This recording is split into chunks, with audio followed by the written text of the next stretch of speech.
Carl's got the video going, and we can start.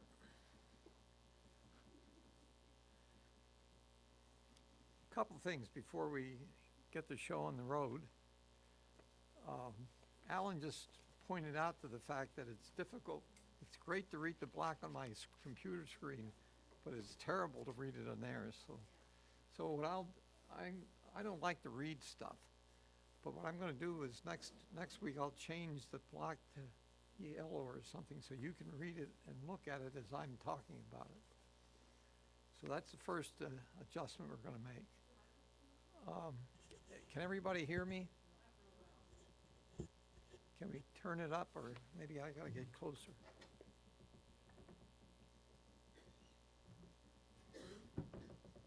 How's that? Okay.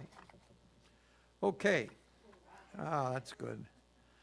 The other thing that I want to comment on, this thing in the back cover of the bulletin today, about 4 or 5 years ago, I found a website that rates charitable contributions. And in that year, and they actually rank them 1 through 10, 100, and the ELC was number 1 in terms of the amount of money they got, the effectiveness of how they distributed it to the people, and that's going to be in my book, but I got to go back and check it to see if it's still ranked where it's ranked, but hopefully it's pretty high, and this was impressive.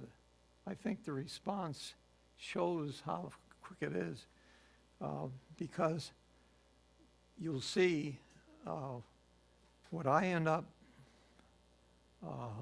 talking about is I think what Putin did this past month is a big mistake.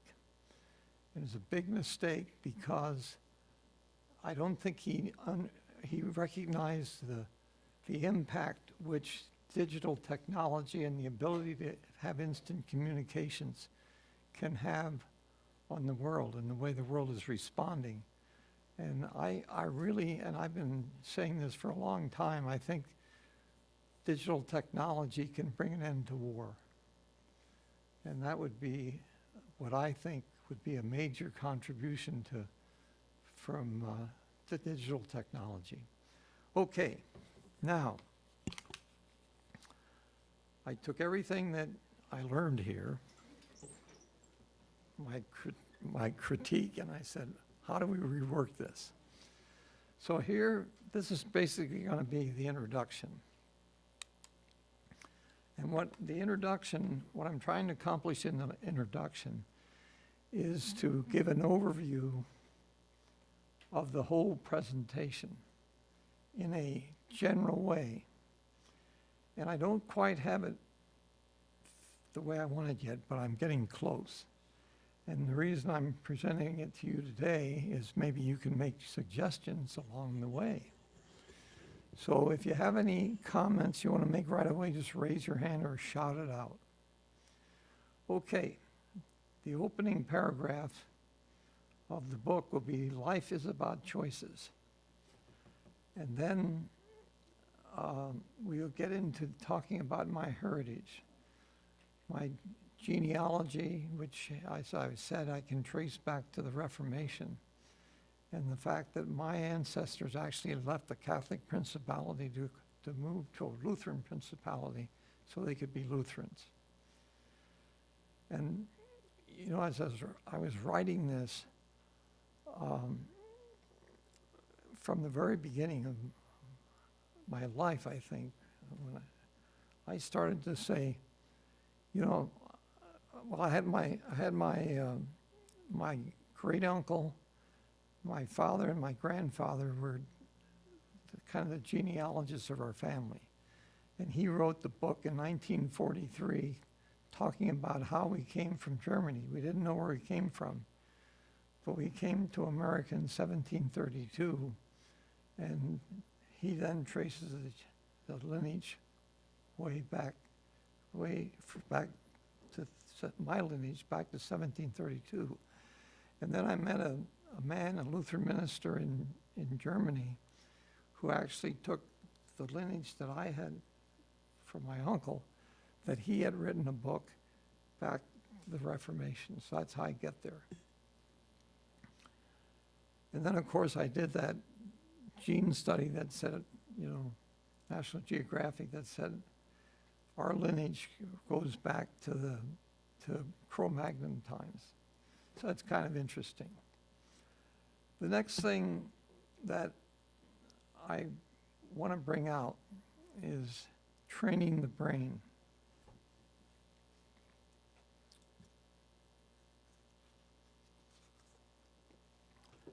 And my mother was the one that taught me to pray when I went to bed at night.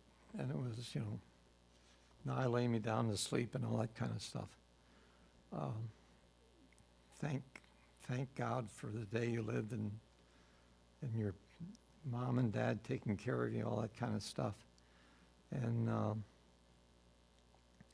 I then prayed, with her every night when I was a kid. And later I don't know, it was about probably in college, I would, I guess, probably pray for getting good grades or something. But I started to learn that when I went to bed at night, if I kind of said, boy, I got a lot done today, thank God, and then thought about what I would think about I needed to do for tomorrow, and what my solution and my approach would be what I said that at night before I went to bed. Fell asleep pretty quickly.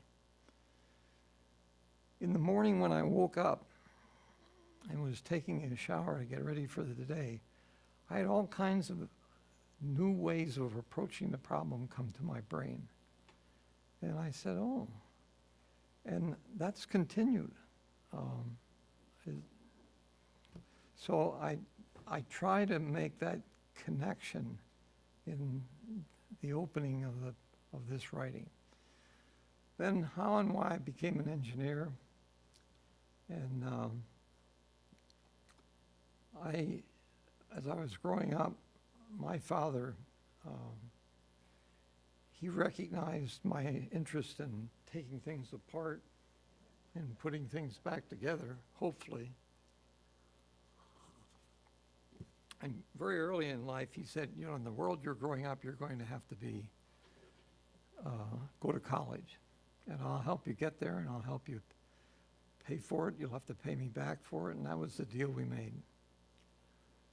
And when I was being born, I was a car guy. My grandfather, thinking back about how generations lived their lives before me, I kind of came to the conclusion, my grandfather, who lived with me when I was growing up, my parents, during the Depression, my parents and my grandparents moved together so they could, I guess, save money. My grandmother died when I knew my grandmother. My mother always said when they'd have the calling hours at the home rather than at the funeral parlor. And I must have been about a year or two old while I could talk. But my mother showed my grandmother in the casket, and my words were, "Mammy sleeps." And that was my memory of my grandmother. My grandfather, though, continued to live with us. And, if I think about how he lived, he was a farmer. He never drove a car. He never had a license. My father, of course, loved cars, born 1900 when the car industry was booming, and so he ultimately got in the business of contractors, a school bus contractor. He owned and operated the school buses for the school districts. And that's the business that my brother took over, and when he sold it, he had over 300 school buses that he owned and operated. Now, why am I writing the autobiography? Well, I'm writing the autobiography to do what I said, to tell people what I think I accomplished in life, but also to reflect on how my ancestors lived, who I'm convinced the way they lived was not just the way my parents raised me, but I think the brain came equipped with all the things that they learned. And I try to bring that out in the story, that the amazing brain we have allows us to learn what your ancestor learned. And I'll use my grandson as an example. My son, when he was growing up, I would take to the workshop, and in about 10 minutes, he had his nose over in a newspaper. He took after Donna, who was right brain, and engineers are all left brain. And so I talk about that. My grandson, when he was 4 years old, he took me to the basement and said, "Grandpa, I got to build a race car for Indian guides." So the first year, I did that with him. The second year, when we went to build the race car, every time I'd try to do something, he said, "Grandpa, I want to do that. I want to do that." So I let him do it, and I let him go away. The thing that amazed me was he just had a natural feel for how to hold a tool. I mean, he just, I didn't have to tell him anything. I just say, "Okay, go ahead." I just had to watch him. By the time he was 10, 11 years old, and when I was retired, I would pick him up 2 or 3 times a week to work with me. Polish the antique cars and clean them up, and he was my helper. And he was amazing at how he used the tools. And like I say, by the time he was 10 years old, I had no problem with him using any tool in my basement, and there are lots of them. The other thing that I did, I used to tell him I'd pick him up and tell him, or the night before, I'd tell him, "Well, tomorrow we're going to work on this car or that car, and we have this problem." And I'd normally lay the tools out, and then I'd explain to him what we were going to do and how we were going to do it, kind of teaching him. One day, I went through this, and he said, "Grandpa, why are you doing it that way?" And I said, "How would you do it?" And he told me, and I said, "That's the way we'll do it." And that's when I began to realize that young kids, I look at Carl. I've been working with this stuff all my life. I mean, from the time I went at Timken Research, and when I started there, we were using slide rules, and within a year, we were using digital technology calculators, the HP calculators that you could do a job that used to take you probably 2-3 days. You could do it in an instant. And I'm convinced that, they talk about the cognitive learning, that in the early stages of your life, you're trying to fill up your brain with what people are showing you. and then your brain takes it to the next step.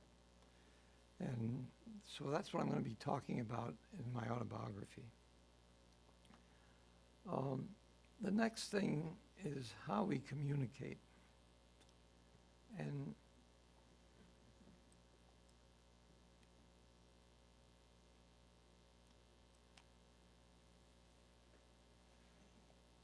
this is a quote that I got off the internet years ago. Unfortunately, I can't remember or find who said it. But it has been said, significant changes occurred in the world when man first spoke. I've got to put there. And that was the hunter-gatherer world. When man first wrote the Agrarian Society, that led to the Renaissance and kind of socioeconomic systems. And that kind of developed our world we live in. And then when man first printed the word, the Reformation occurred. As a result of that, the Enlightenment, the Industrial Revolution, and now in our watch, when word was digitized.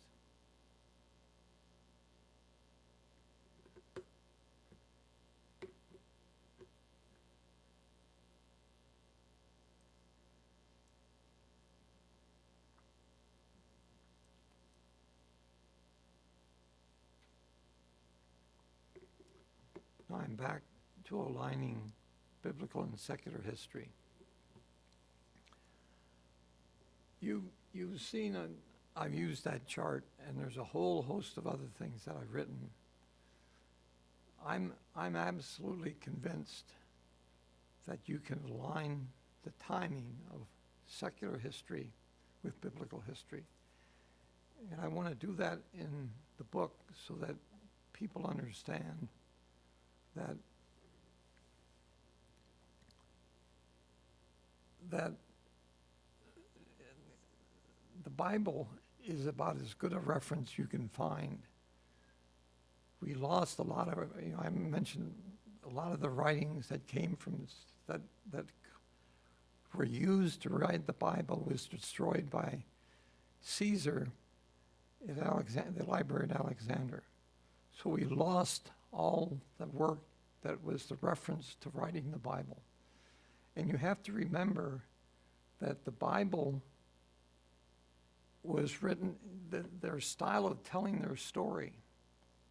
I say how we communicate, we use words, phrases, stories.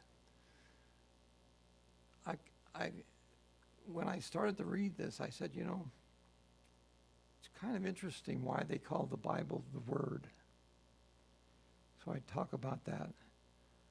And then I talk about how we communicate phrases and stories. So aligning biblical and secular history, I think that's the way it was. And the Bible, I think, is a good reference. Now,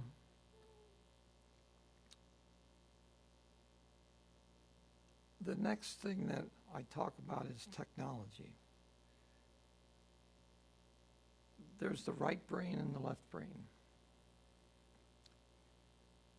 And I say the left brain is the technical guys.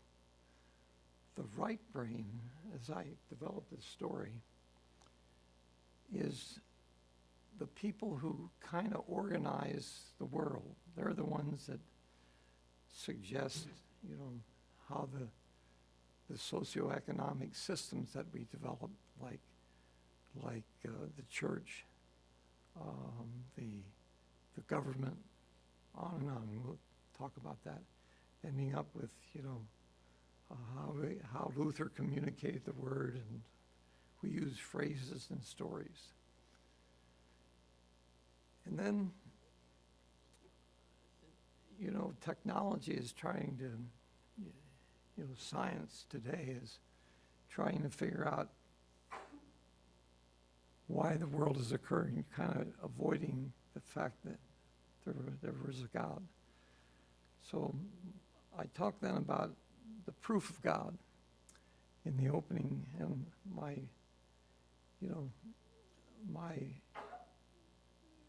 proof of God is very simple. In college, I learned in thermodynamics, you can't create something from nothing.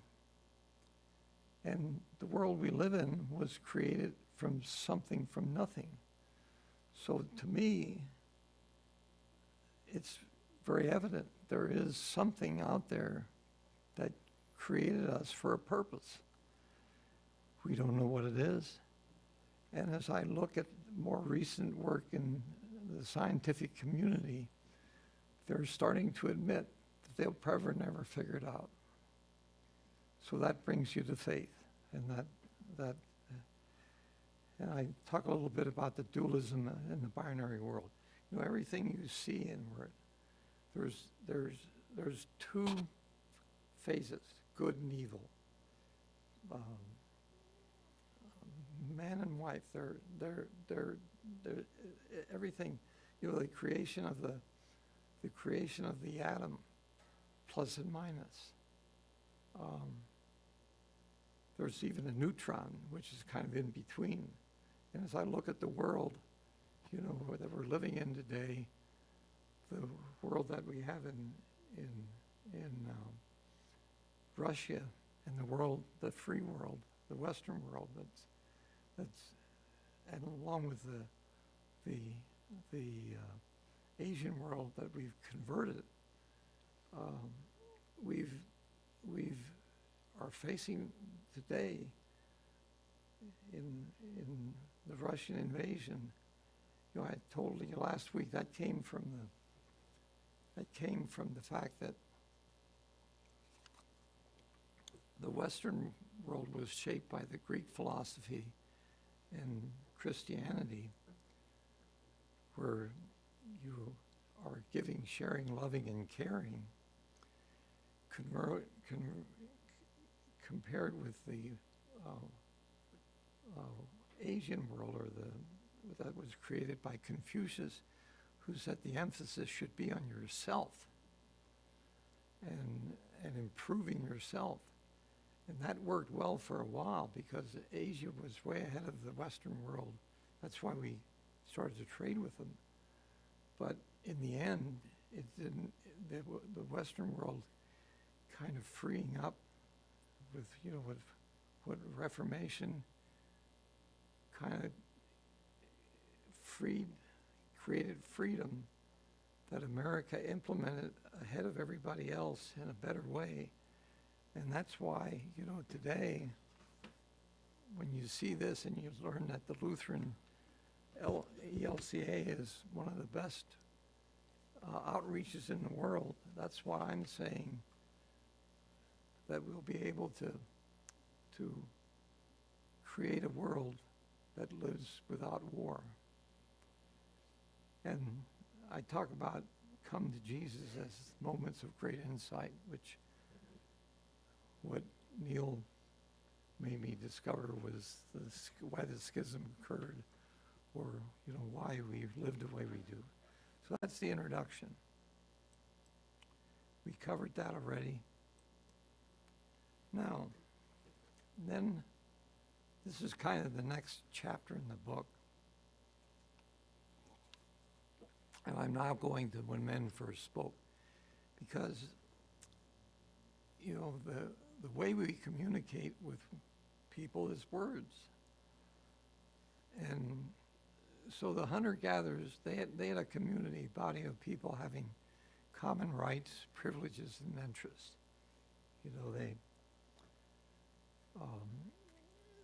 I live right across the pond from Noble's Pond, and that was where the Paleo-Indians settled. So, they were hunter-gatherers. And I look at, they didn't have wars. They would migrate in a summer, winter among the tribes, or among the groups that lived in groups of 100 to 150. And they moved around to find, like they say at Noble's Pond, the Paleo-Indians would go down to Kentucky in the summer, in the kind of the spring and summer, to get their flint stones, because that's what they used to hunt. The ones in Kentucky would migrate to Noble's Pond in the fall, where they would kill a number of mastodon, and they would actually smoke the meat, and that's how they lived peacefully among themselves. And why would a group of 100 people, 150 people want to kill another group of 150 people when they were dependent on each other?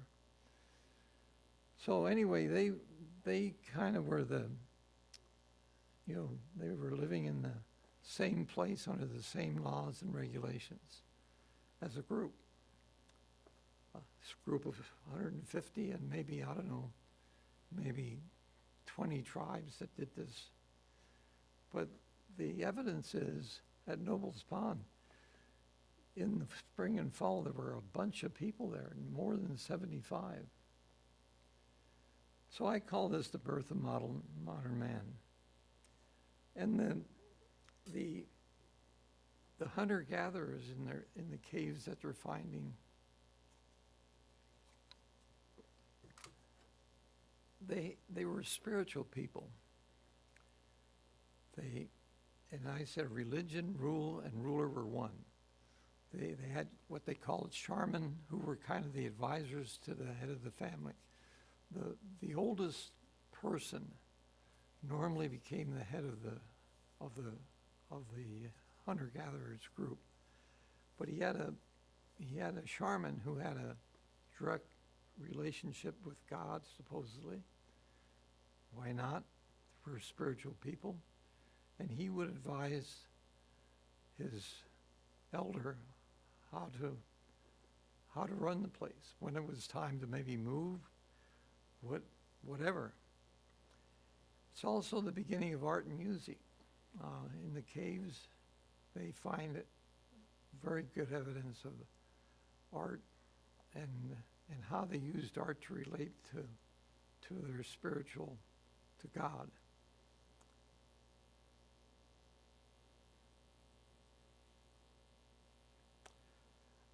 I'm not going to get through all this today, so we'll continue next week. But I want to lay this out, then we'll get back to where we were.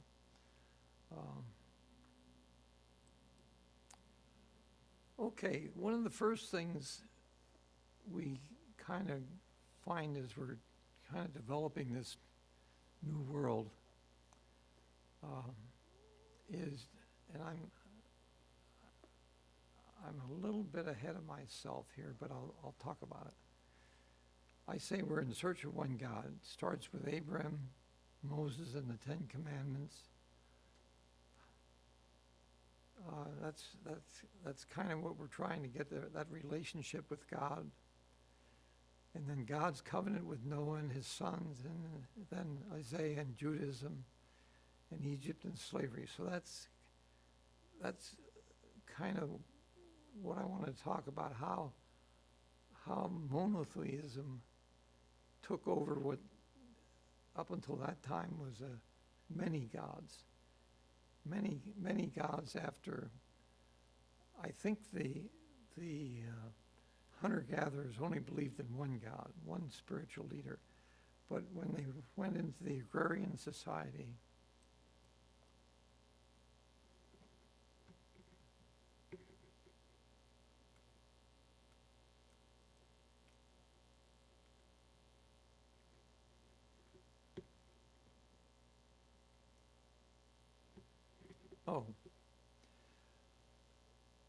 the agrarian society, when man first wrote creating they were the ones that created civilization.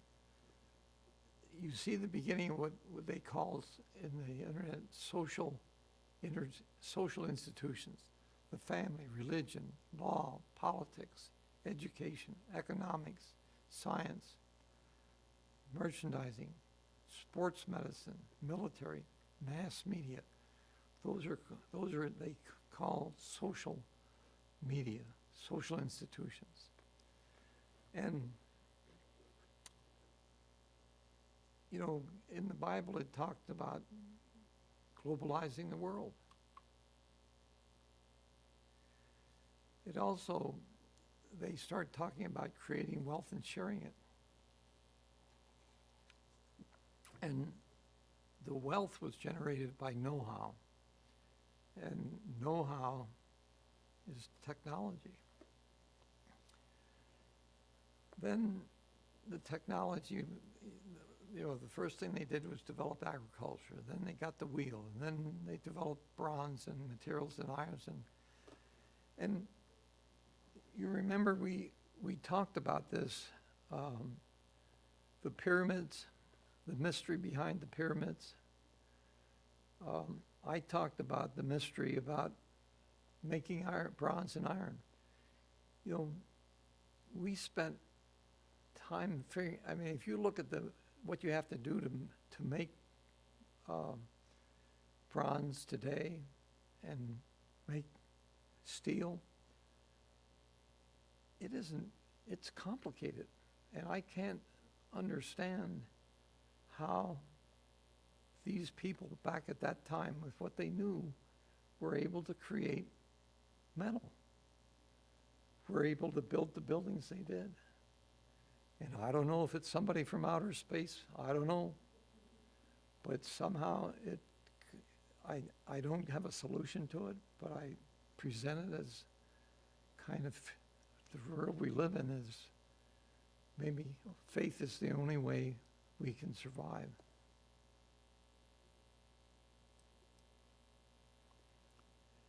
It also, the leadership style was developed then. When you read the history, you have some that were benevolent, you have some that were tyrannical, despotic, confrontational, narcissistic, charismatic. You know, I put Ronald Reagan as charismatic. I put Trump as a narcissist. I put Putin as a tyrant. I put mostly American leaders as benevolent as well in reaching out. This was also the beginning of capitalism and also the beginning of war. And then I talk about why wars developed.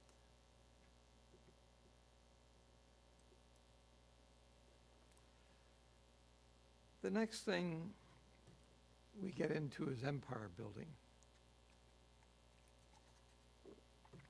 And we recently talked about the first great empire was Persia. And that led to the creation of the Middle East as we know it today. Talked about Zoroastrianism and schisms. And we all remember those discussions.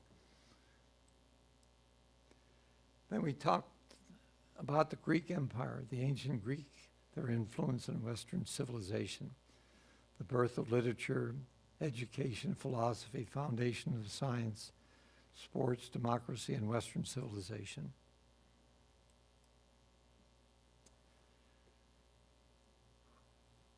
I mentioned Confucius, the impact he had on ancient cultures.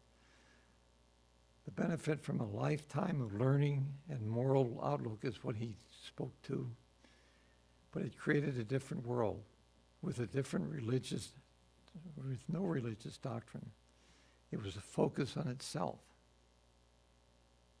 When I say no religious doctrine, the Buddhism and Hinduism all have a doctrine, but it's focusing on self-improvement rather than helping others.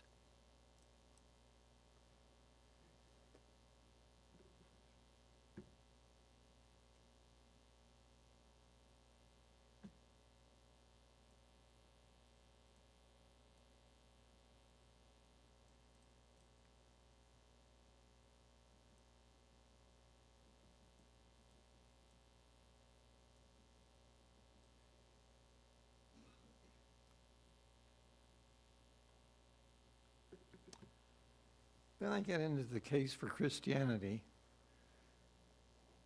and got some typos there. Jan, this hasn't been proofed yet. This is engineers speak. And the birth of Christ. And here's where I kind of make that case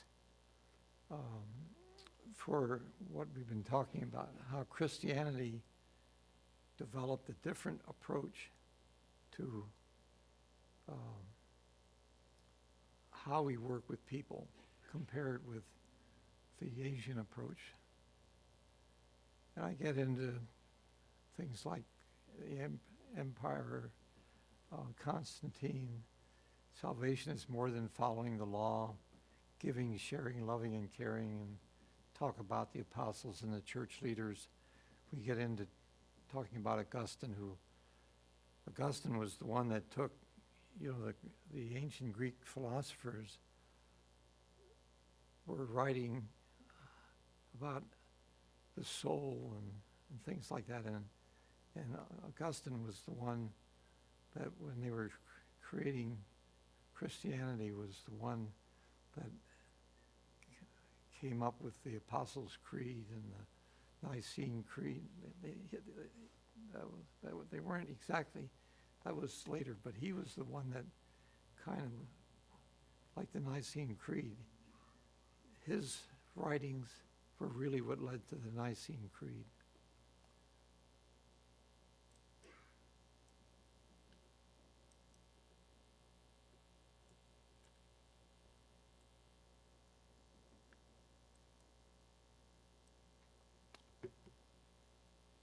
And then Charlemagne is kind of what history gives credit for launching European kind of government structure and philosophy and living. He took the Greeks had a great system for universities. Charlemagne was the one that took that information and created the Western worlds, or took the Greek culture and adapted it to the Western world. And like I said, I trace my lineage back to the Reformation and the use of the name back to Charlemagne, because Charlemagne, kind of like Mary and Joseph going to Bethlehem to pay taxes, register to pay taxes. That's what the Leibenspergers had to do, was go back to Charlemagne, because he started to put taxation on people. They called it tithing rather than taxes. I said, it's a nice name for taxes, starts with a T, but it's different. But that's how my friend in Germany, my relative in Germany, explained it to me, that's how the Leibensperger name came about, because they lived in Leipzig, and it was just natural to take Leibensperger. Other people took the names of, if they were a baker or whatever. So anyway, that's where it all starts for the Leibenspergers. And then it was the rise of a secular world. And Charlemagne and the people living then, they went back to the Renaissance, and the Renaissance was going and figuring out how the Greek culture was created and apply that to the world they were living in. And then an offshoot of that was called humanism. And here's where the beginning of the doubters occurs. Humanism is looking at Greek culture like the Renaissance, but in a secular way, without God. And so I talk about that.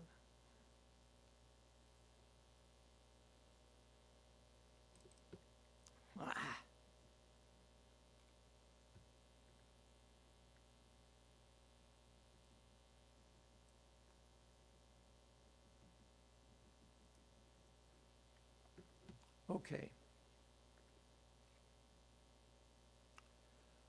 Now, the next thing they talk about, in my use of the word, when man first printed the word, this led to the Reformation.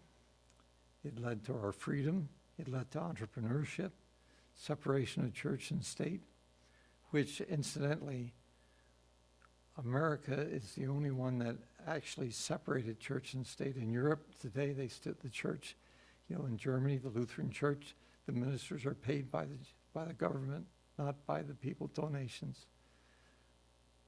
It led to capitalism, the Industrial Revolution, and the creation of wealth.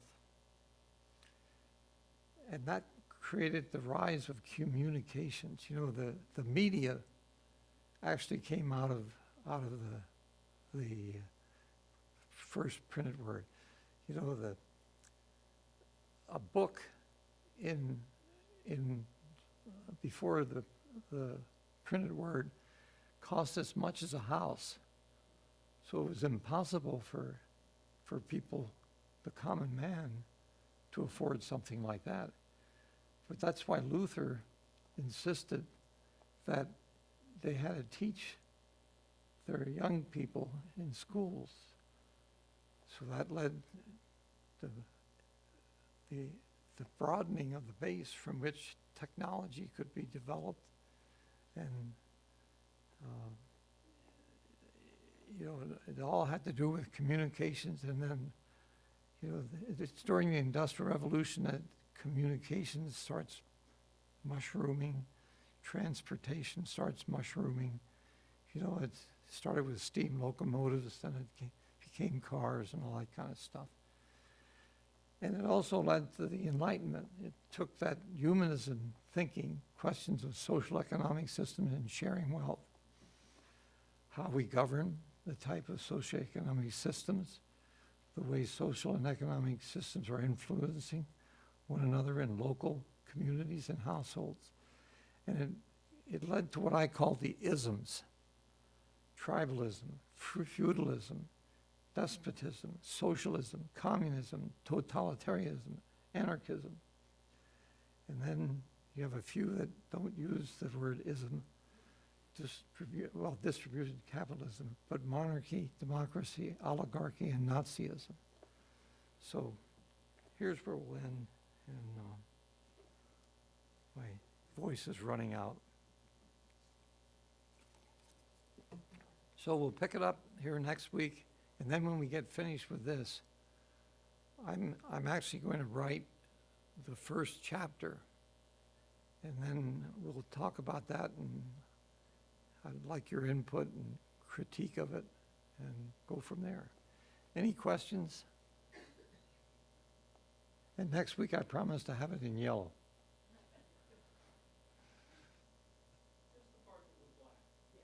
Yeah, right. Yeah. Okay, well, thank you.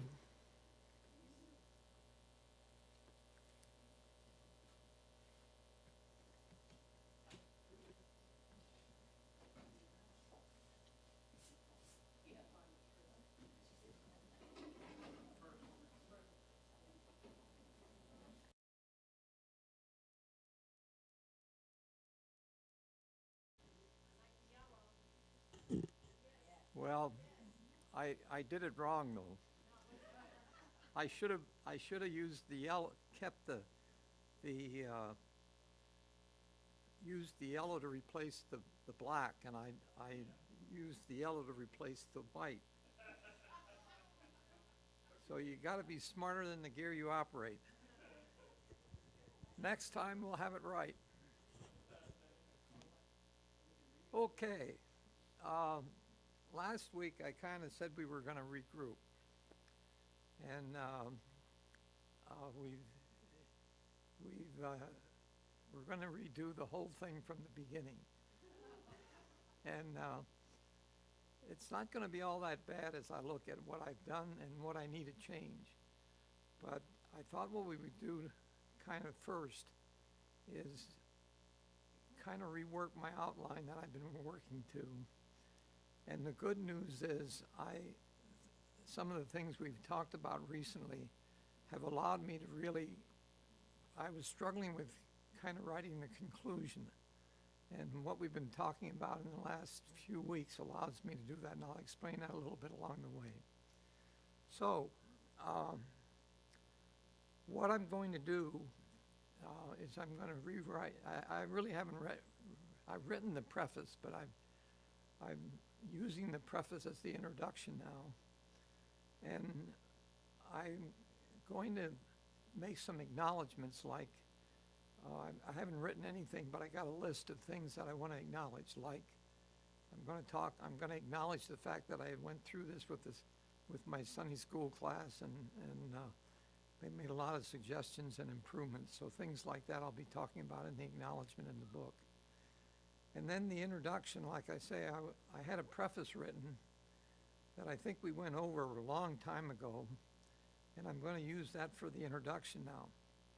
So what I have now is a new outline that I want to talk about, and it's not, the outline needs a lot of work yet, but I'll show you what I'm doing, and we'll go from there. Whoop.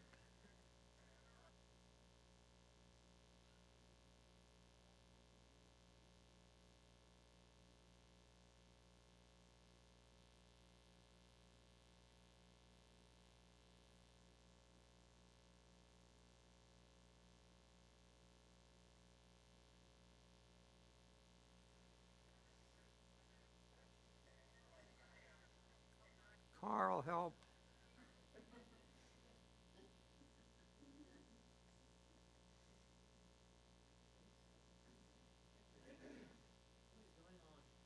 It doesn't want to stay on the first slide. Let's okay, that will work. That's the beginning. I want to see it. That's kind of weird. You're going to do it this way.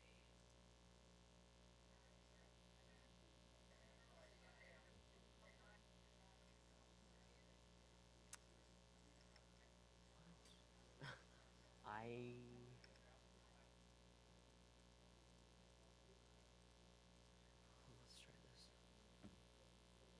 Clear from start. Shall we reboot? I don't know. Hold on.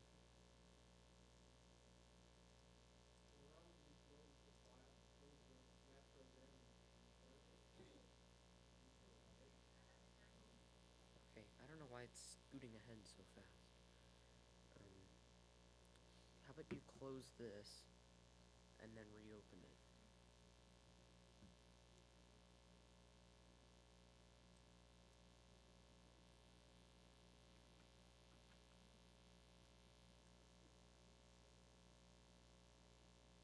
Should we reboot the computer? I don't know. Try opening PowerPoint again on your presentation.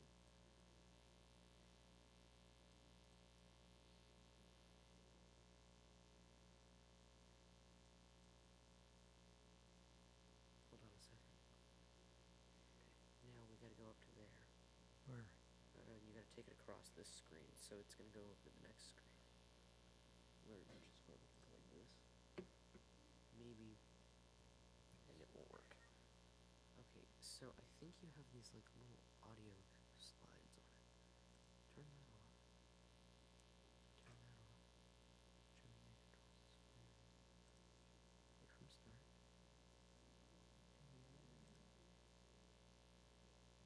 I'm gonna have to do this a couple times.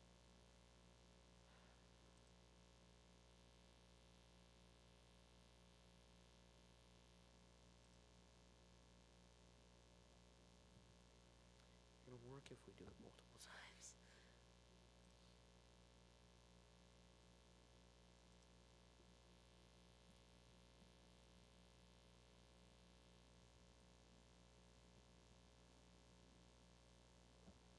I don't know why it's doing this. There we go. You want it on that. Okay. Okay, we'll start from the beginning. Why am I writing my autobiography?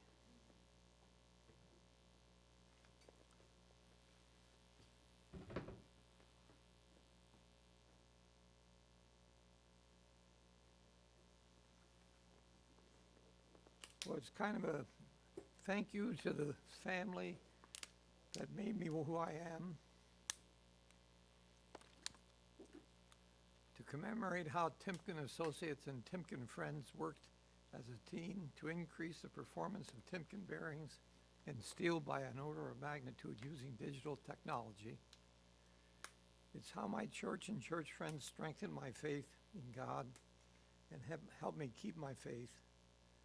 It's about community friends that taught me to give more than I take, taught me how to be a volunteer, to tell the history of the Leibensperger family that made a difference in the world they lived in, and then to talk about how digital technology will end war, and then the history of my life.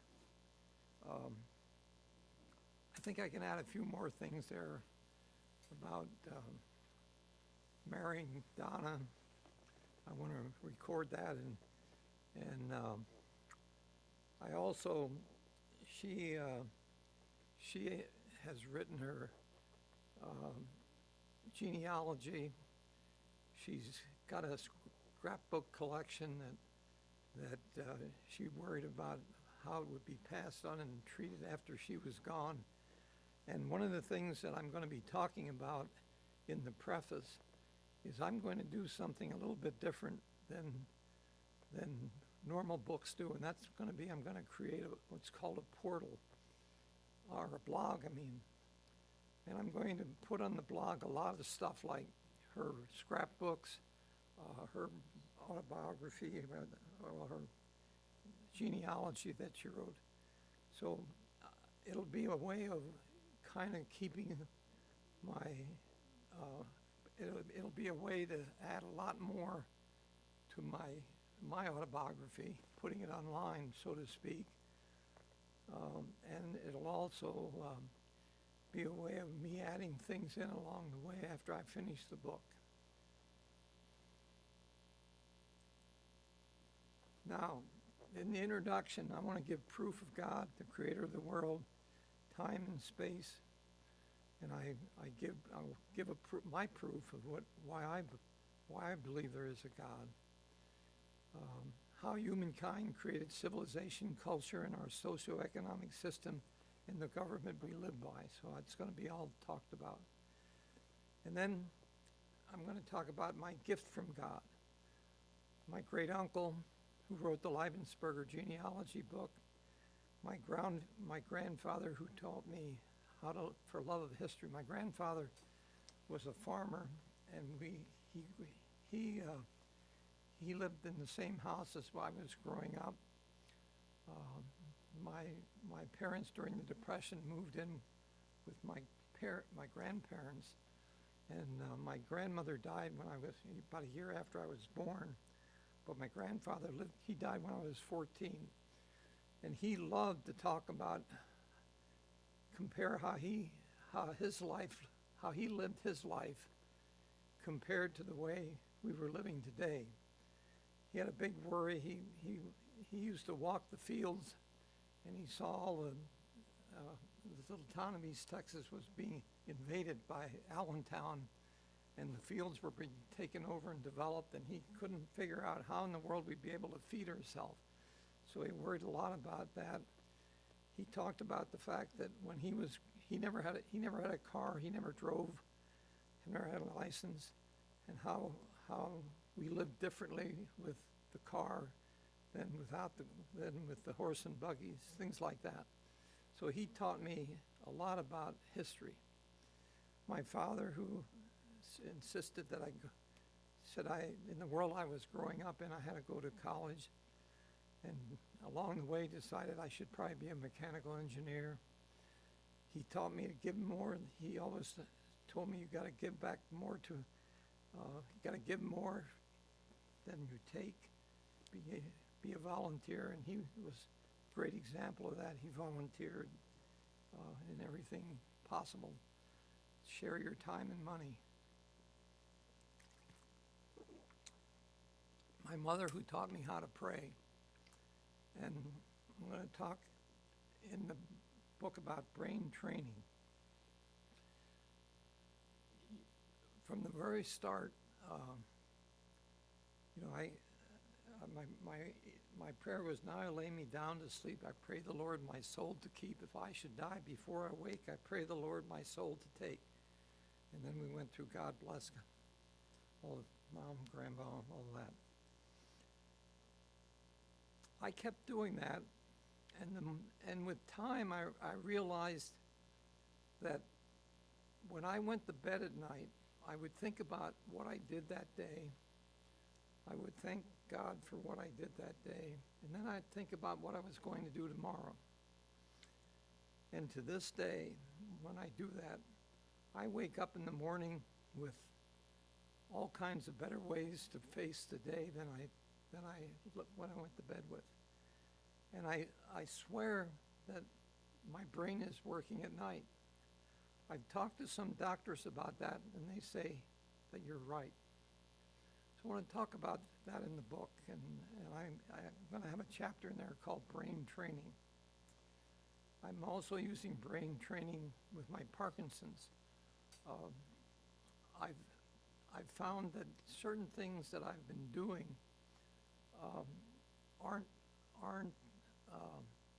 they don't adjust quickly, like balance. And I learned to do, as part of my Parkinson's exercise, I put in a place where between my bathroom and door and my sink, I put in front of here and try to balance without holding anything for a half hour. For 30 seconds. 30 seconds. And I do the same, and I do one leg and all that stuff. And after I realized my balance wasn't what it used to be, I started to do that. And initially I couldn't do it. And with time I've trained my brain to do it. And there's things like that that I find kind of strange, and I think it's worthwhile writing about.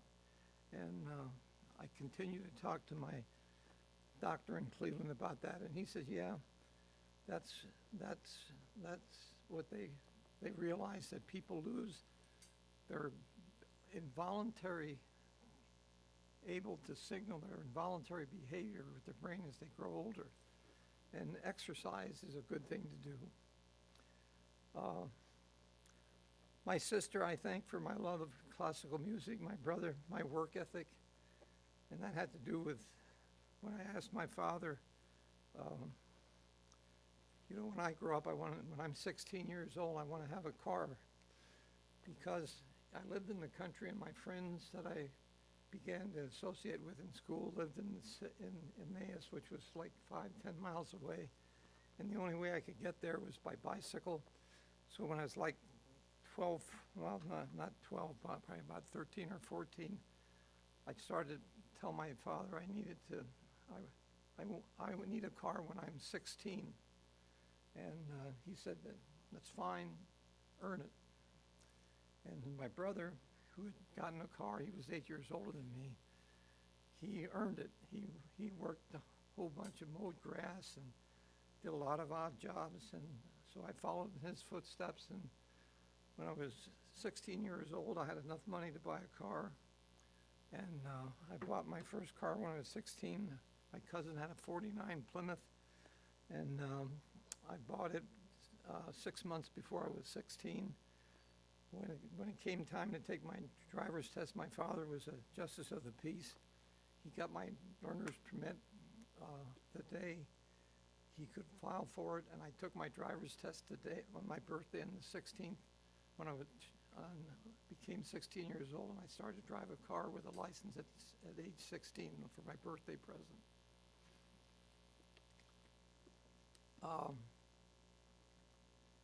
So my work ethic came because I wanted to have a car, and that took me throughout life, I think. And then Hans, that's the man who wrote the history of Leibensperger in Europe, and then my friends. Now, I've talked about this before. It has been said significant changes occurred in the world. When man first spoke, hunter-gathering world, they started to speak when they were hunting. They started to speak to signal each other. Grunts, probably like dogs barking, something like that. And with time, they started to add words. And that goes back probably somewhere, when you read literature, probably goes back like 35,000 years ago.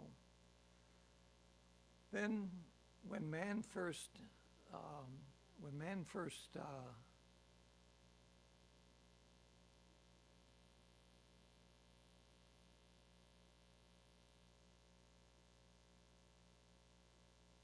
the block there should be when man first spoke, hunter-gatherer, when man,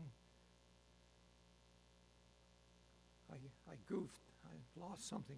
The next phrase is, significant changes occurred in the world when man first spoke, when man first wrote, is the next one. And that was the agrarian society. That was developing the culture, developing government, developing what we call the socioeconomic system, how we learned, how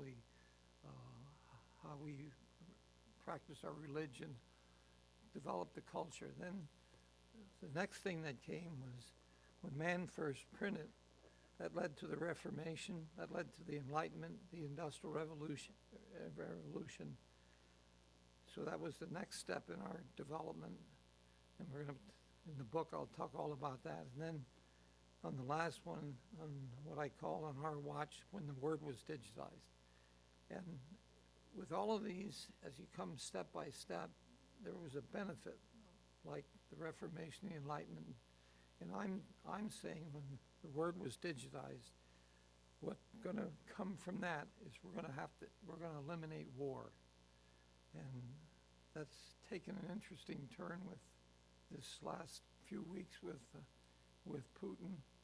And it really, I'm absolutely convinced that he made a serious mistake in his judgment, because I'm convinced that the way we communicate today, that he's going to regret what he did, because the world is turning against him, and I think he'll be done away with. I don't know how. He could be assassinated. He could be charged with war crimes, but I don't think in the world we're living in today we can tolerate war anymore, and that's going to be sort of the ending of the book. Now, here's where I was talking about earlier, brain training. So I covered that.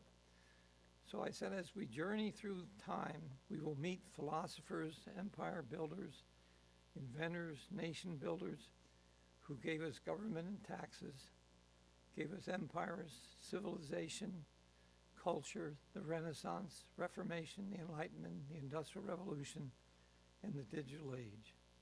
We will explore the digital world, digital technology, digital control, digital words, digital learning, digital communication, digital living, and that will be living without war.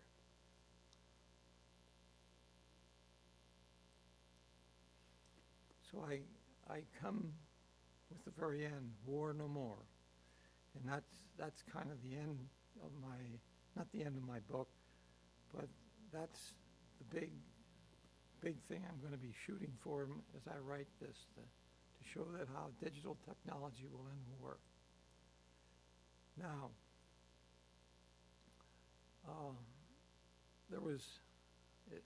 I think I got it misplaced somewhere, but we'll come to it. The final conclusion, after I talk about ending a war, I'm going to call for what has been called a Great Awakening. And there's been 4 Great Awakenings. Great Awakenings are where the church realized that they were losing attendance, were losing membership. The first Great Awakening occurred around the American Revolution, when, as a result of American Revolution, people actually didn't go to church like they used to, kind of like what we're going through right now. The second Great Awakening was after Revolution, when people were moving west. That's when they introduced the circuit riders. The Methodist Church, that's when the Methodist Church grew, because they introduced circuit riders to fill that gap. As people moved west, there weren't any churches and so forth. So I'm going to go through all that, and then I'm going to say we need to have a Great Awakening. We need to get back to getting people back to church.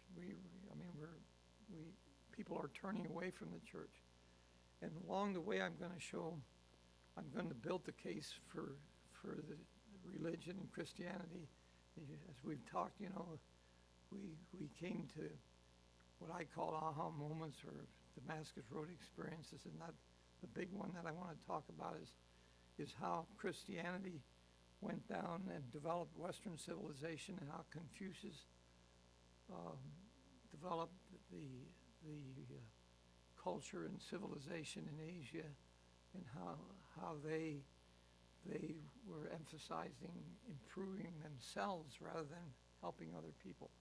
And so then I come to the present world, how our country and Christianity, where freedom was developed differently than in the Asian world, how we are where we are today, where we have,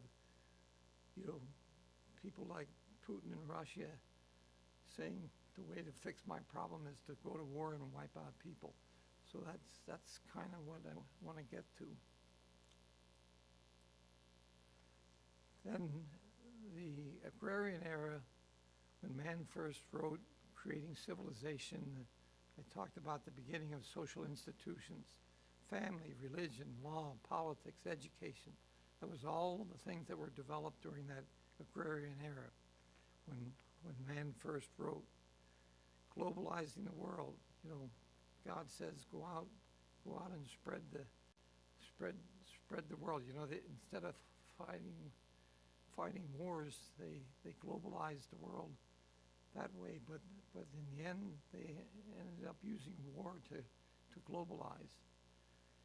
It's what led us to creating wealth and sharing it. Know-how technology, agriculture, pyramids, the wheel, bronze and age, craftsmen, and left brain, right brain, which is a subject we can talk about later. And then I'm going to talk about when man first wrote, leadership styles developed. Benevolent, you could be tyrannical like Putin. You could be despotic, you could be confrontational, you could be narcissistic and charismatic. I talk about Reagan being a charismatic leader compared to a guy like Putin, who's despotic and tyrannical. Talk about the beginning of capitalization, which at the very start we were capitalists. We practiced capitalism on the trading routes from the Silk Road and so forth. And war and question about war and why in that section. Then we talk about In Search of One God. We covered that in Abraham, Moses.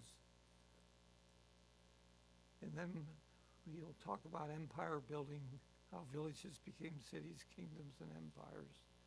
The first great empire, creating the Middle East, the schisms, the religious differences that we talked about. We'll be talking about that, and talking about the schism of 930 BC, which we discovered here.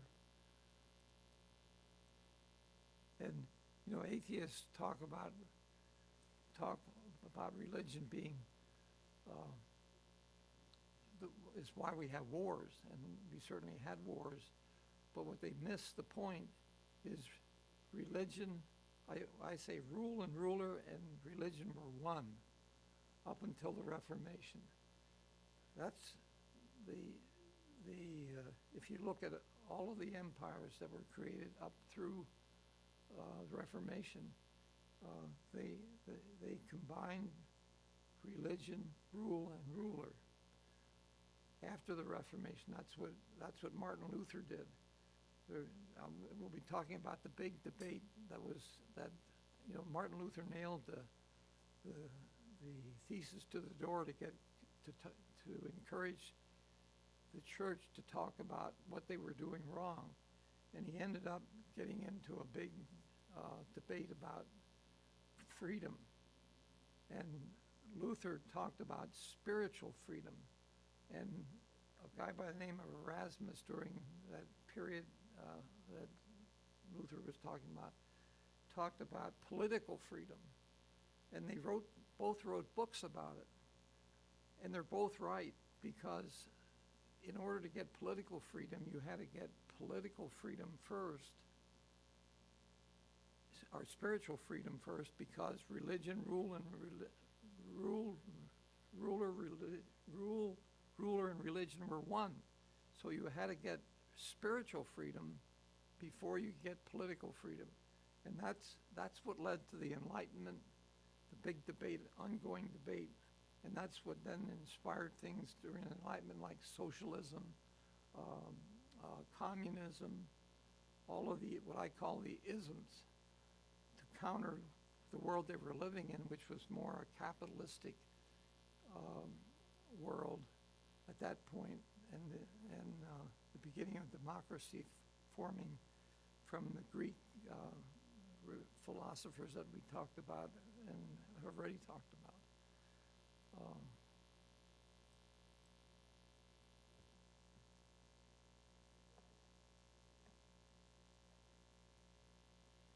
And this is just a continuation, the birth of literature and education, philosophy, foundation for science, sports, democracy, and Western civilization.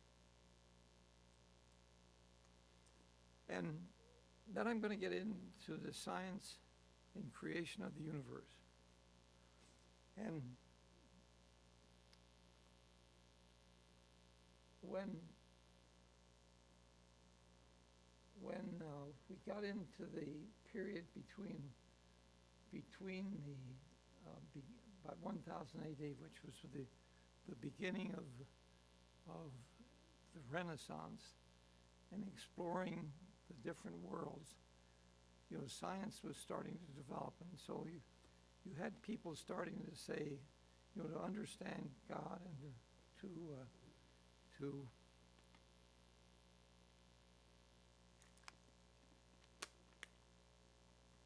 understand the world we live in and why we're here and answer all those questions.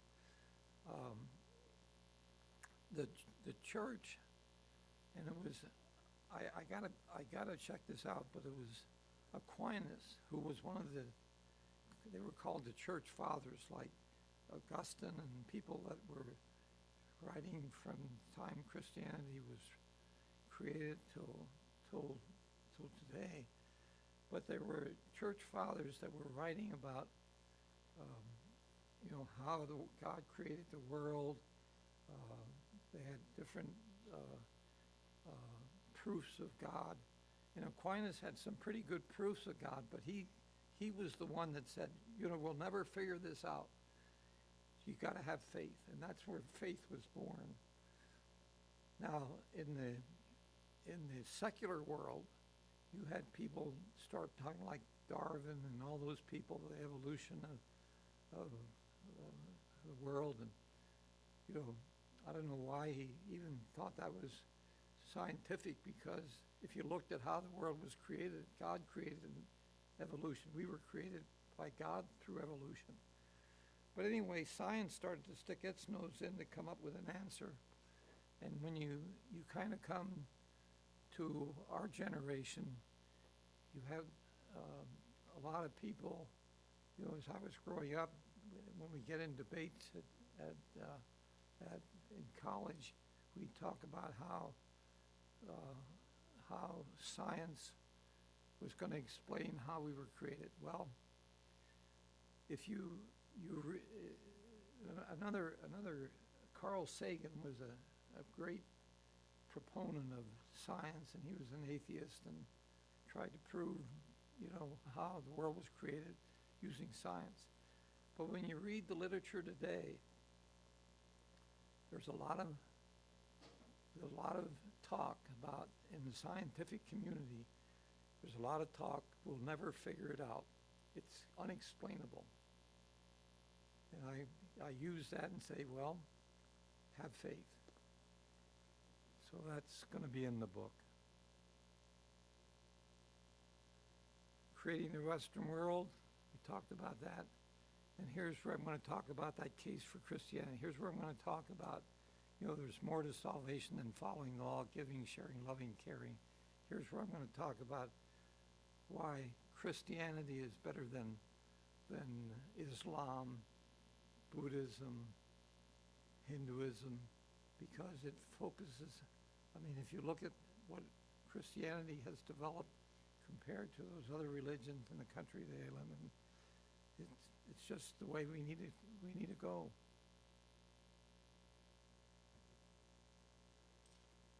I've talked about that already. That's Confucius developing the religion for the Asian world. And then Charlemagne. Charlemagne was an interesting character. He was ruled around 800 BC. He was the one that started to organize the government rule differently. He was the one that turned and said, you got to have universities, you got to educate the people. And he's the one that, around 800 AD, put the emphasis on, and he was the, not the emperor, but he was the ruler of what's today Germany. And matter of fact, what my ancestors taught me, and I think I've mentioned this already, the Leibensperger, I can trace my genealogy back to the Reformation and my lineage back to the Reformation. I can actually say who my grandfathers were, great-great-great-grandfathers were. And Hans, my friend in Germany that I met that connected my great uncles, an American genealogy with my great uncles, or with Hans. That's how I can trace my lineage back with the two books. And I think I told you, Hans took me to the church in Germany, and Hans was a Lutheran minister, as his father was a Lutheran minister. But he took me to the record books. They were about yay big, and you'd open these pages, they're all filled out. And then I read my ancestor who came to America was Johann Leibensperger. He took me where Johann Leibensperger, born 1689, left for America 1732, written down in the book. And then Hans was the one that told me how the name was used. Probably came up in back to Charlemagne, because Charlemagne, like Joseph and Mary, he insisted you had to come up with a name, a last name, so that he could put taxes on you to pay for what he was creating, the universities and the government that he was creating. So we'll talk about that. And this we all talked about already. Reformation, freedom, enterprise, separation of church and state, capitalism, the industrial revolution, creation of wealth, rise of communication and transport. That came about with the other thing, that the printing press, that was what I call the birth of media. Before the Reformation, if you wanted to get a book, it would cost as much as a house in their terms. So that's why people didn't get educated.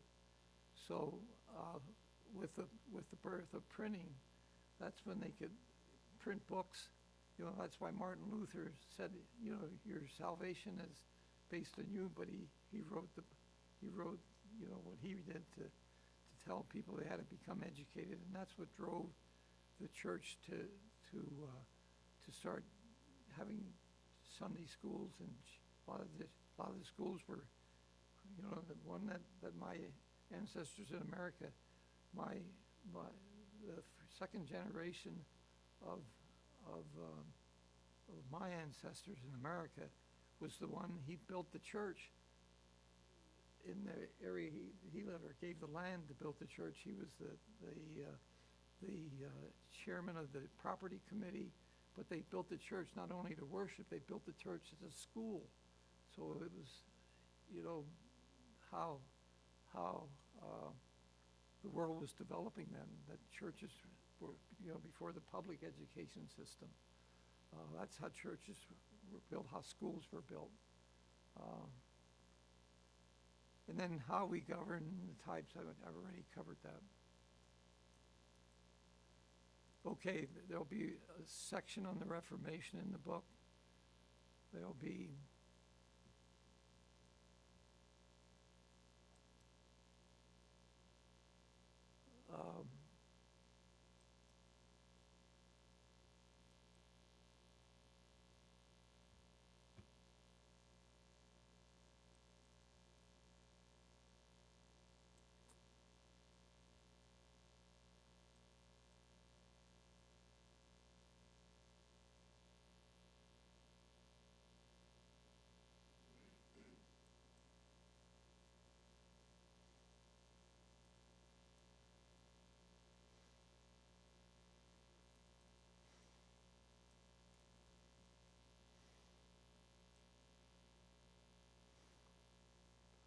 okay, so there'll be a chapter on the Reformation.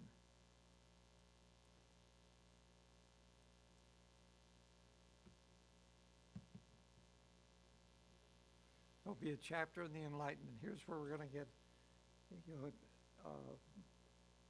the Enlightenment was, you know, where I said earlier, the communism, socialism, all those things were written in the Enlightenment period. Then empire building became nation building. And by nation building, if you look at, for example, Nazism, that was no longer empire building. That was, you know, Nazism was creating the superior race that Hitler was trying to do. Russia was taken over by, you know, they were being churched. They had churches in Russia up until World War I, when Lenin and Stalin took over, then Gorbachev. Then you had the collapse of communism, and it became what they called, Russia was ruled by an oligarchy being ruled by a few. You know, Russia, there's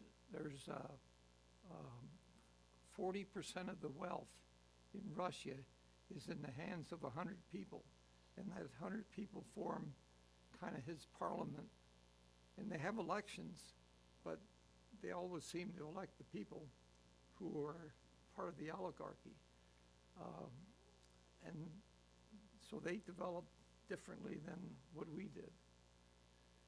And then I talked about the digital technology and War No More. Here I talk about, you know, communism, socialism, capitalism was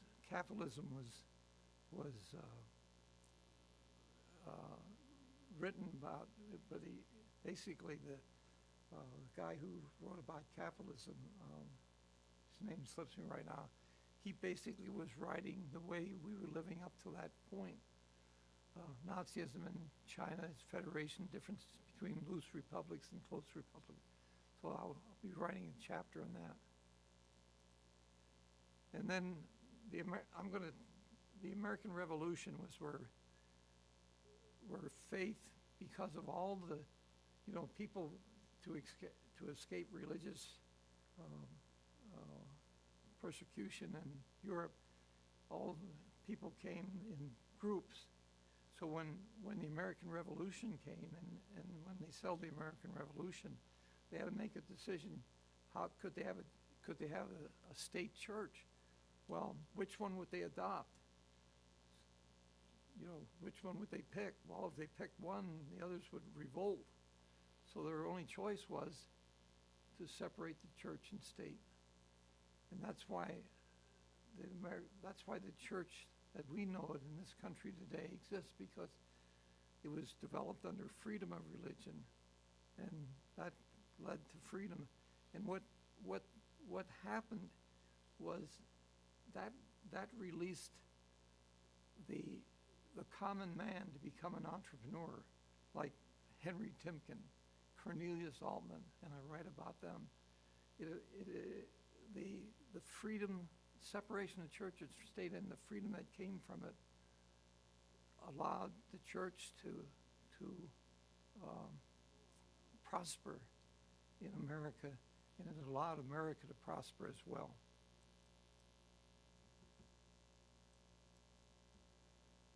Here I talk about the first revolution, the second revolution. The difference between the first revolution, industrial revolution, and the second. The first industrial revolution started to develop manufacturing techniques for making textiles.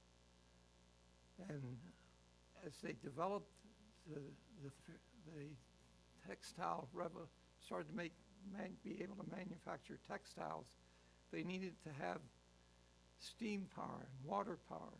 That's why they developed the steam engine. And then when the first revolution came to an end, they had things like engines. And guys started to come on the idea, well, why don't we put wheels on those engines? And steam engines were born. And when steam engines were born, ultimately led to the discovery of the internal combustion engine in Germany. And now we had engines we could put in cars. And so the second industrial revolution was the revolution that led to trains, trucks, airplanes, and it also led to communication, telegraphs, radio, television, computers, on and on. So that's sort of the evolution of how it occurred. But it occurred because, you look at the people who were the entrepreneurs. I mean, Alexander Bell didn't come from, the kings and, royalty. He was a common man. Edison, all of those people were common individuals, and they were born in America. Except for the internal combustion engine, almost everything I can think of developed in America and then spread to Europe. The internal combustion was actually discovered and invented in Germany. So then I talk on our watch how the word was digitized. So I talk about being born in East Texas, growing up in East Texas. I talk creating the digital world, enjoying the digital world. And then I'm going to be talking about the digital tools, how we digitize steel